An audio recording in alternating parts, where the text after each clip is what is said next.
Cherpion pour les Républicains.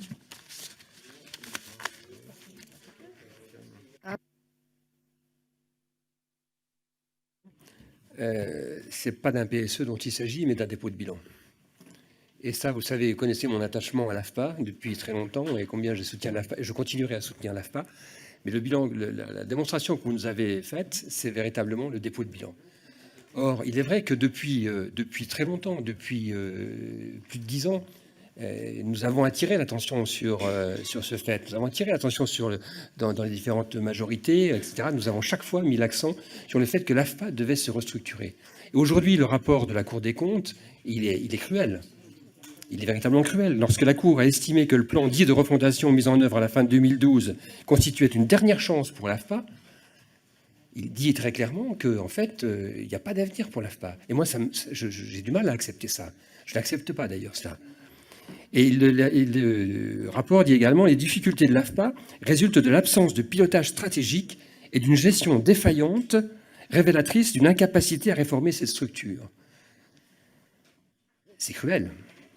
C'est cruel. Et est-ce que ça veut dire, et c'est la question que je vais vous poser, est-ce que ça veut dire que finalement l'AFPA n'a pas su passer ce cap et l'évolution qui est liée, parce que on dit effectivement les régions ont diminué leur commande à l'AFPA, ce qui est exact, mais pourquoi ont-elles diminué leur commande à l'AFPA?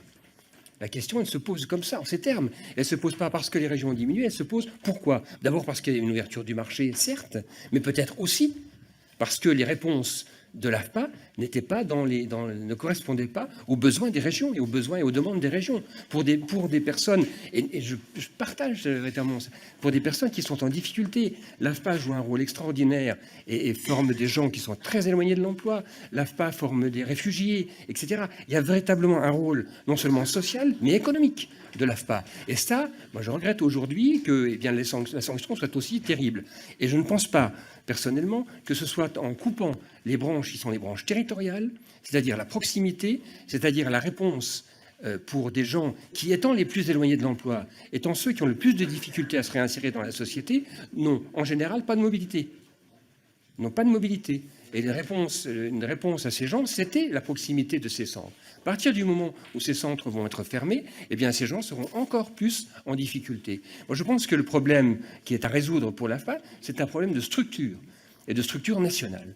Je suis intimement persuadé que l'AFPA devrait avoir une régionalisation beaucoup plus forte, même si, et j'ai eu l'occasion d'avoir des directeurs régionaux très efficaces, eh bien, nous avons la possibilité, la capacité d'avoir des gens qui, au niveau régional, peuvent avoir plus de liberté, plus de capacité.